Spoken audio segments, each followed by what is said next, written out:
Isang maulang weekend po sa ating lahat. Ako si Benison Estareja. Ngayong Bonifacio Day, meron po tayong tatlong weather systems pa rin po na nagpapaulan sa ating bansa. Una na dyan ay ang amihan pa rin ng northeast monsoon sa may northern and central zone na siya nagdadala rin po ng pagbaba ng temperatura doon. At ito yung hangin po galing sa may hilaga. Meron pa rin tayong shear line naman o yung linya kung saan nagtatagpo ang malamig na amihan at mainit na hangin galing po sa silangan. Nagdadala rin ng minsan malalakas na ulan sa may bahagi ng southern Luzon. Sa Visayas, down to Mindanao, andyan pa rin ang Intertropical Convergence Zone or ITCZ.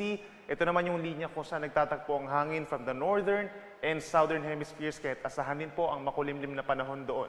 Base naman sa ating latest satellite animation, maraming mga may kumpul ng ulap gaya dito sa may kaliwa at kanang bahagi ng ating bansa, pero wala po sa mga ito magiging bagyo sa mga unang araw ng Disyembre. Ngayong araw, asahan pa rin po ang maulang panahon dito sa may northern and central Luzon, particularly sa Cagayan Valley, Cordillera Administrative Region, and Aurora, dahil pa rin yan sa northeast monsoon or hanging amihan. Dito naman sa may Ilocos Region, rest of central Luzon, gayon din sa Metro Manila, asahan pa rin ang minsan makulimlim na panahon, bahagyang maulap at madalas maulap na kalangitan na sinasamahan din po ng pulupulong may hinang ulan, dulot pa rin yan ng northeast monsoon. Sa ating mga kababayan naman sa may Southern Luzon, asahan yung mga minsan malalakas na pag-ulan dito sa may Quezon Province, gayon din sa Laguna, Rizal at malaking bahagi ng Kabikulan. Hanggang 200 mm po ang posible, lalo na dito sa may parting Catanduanes, gayon din sa Albay and Sorsogon dahil sa shear line o yung banggaan po ng mainit at malamig na hangin. Dito naman sa bahagi ng Mimaropa, bahagyang maulap hanggang maulap na kalangitan, gayon din sa rest of Calabarzon. Then sasamahan din ito ng mga pulupulong mga paulan or pagkidlat pagkulog pagsapit ng tanghali hanggang sa gabi dahil sa shear line.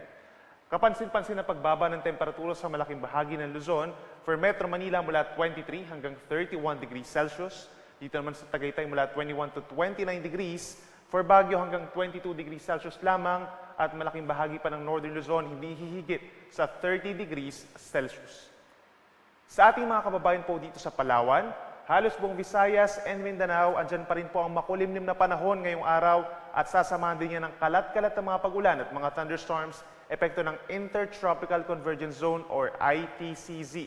Pinakang uulanin yung eastern portion of Visayas and Caraga region, posible hanggang 200 mm sa may northern Samar and eastern Samar, hanggang 100 mm naman po na dami ng ulan or moderate to heavy rains for the rest of eastern Visayas, Surigao del Norte and Dinagat Islands. At ilang pambahagi ng Visayas and Mindanao magkakaroon at some point ng mga thunderstorms na minsan malalakas pagsapit ng hapon hanggang gabi. So make sure po na meron pa tayong dalang payong o pananggalang sa ulan at mag-ingat sa banta ng baha at pagbuho ng lupa.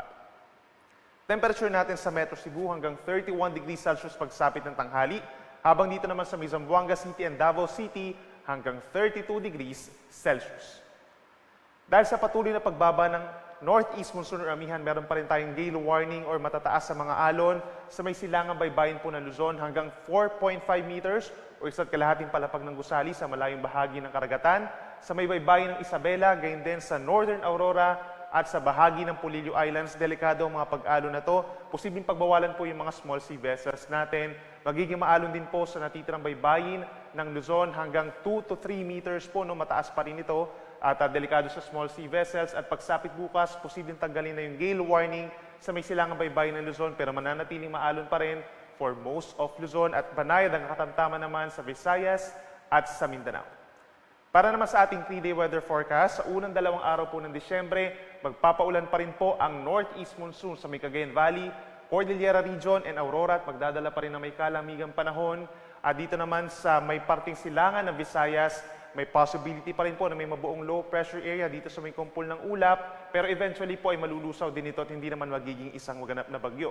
Nonetheless, ito man ay maging low pressure area or hindi, meron pa rin mga paulan sa malaking bahagi ng Visayas, Mindanao and Southern Luzon, dulot pa rin ng shear line at ng Intertropical Convergence Zone. At pinakaulanin pa rin ng Bicol Region, gayon din ng Mimaropa, Calabarzon na rin po dito sa malaking bahagi ng Visayas.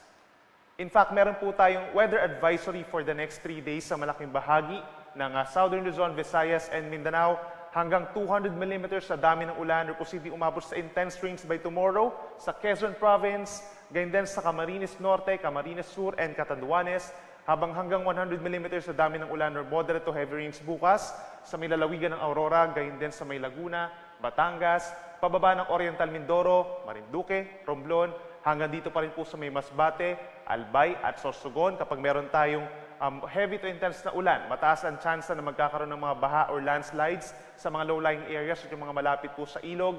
Habang may mga ilang mga lugar na magkakaroon ng mga baha at landslides kapag moderate to heavy ang paulan. Then pagsapit po ng December 2, aasahan yung ilang lugar na lamang dito sa may silangang pati ng Luzon dahil sa shear line, magkakaroon pa rin ng moderate to heavy rains. Isabela, pababa ng Aurora, Quezon Province at dito pa rin po sa Camarines Norte, may tsansa pa rin po ng mga pagbaha at pagguho ng lupa. At para naman sa araw ng Martes, December 3, magkakaroon pa rin ng paulan sa may Batanes and Babuyan Islands at malamig na panahon, dulot pa rin po yan ng amihan. Habang dito naman sa may mainland Cagayan, lalawigan ng Isabela and Aurora, magpapatuloy ang kalat-kalat na ulan and thunderstorms. Umaangat po yung ating shear line dahil sa unti-unti paghina po ng northeast monsoon. Pero eventually po, sa mga susunod pa na araw ng Disyembre, magkakaroon muli ng paglakas or surge ng northeast monsoon. Pero per Tuesday, December 3, aasahan pa rin yung kalat-kalat na ulan and thunderstorms sa may eastern part of Luzon at mataas pa rin ang tsansa ng banta ng baha at landslides. Sunrise po natin ay 6:05 a.m. at ang sunset ay 5:25 ng hapon. Yan pa rin ang latest mula dito sa Weather Forecasting Center ng Pag-asa. Ako muli si Benison Estareja. Mag-ingat po tayo.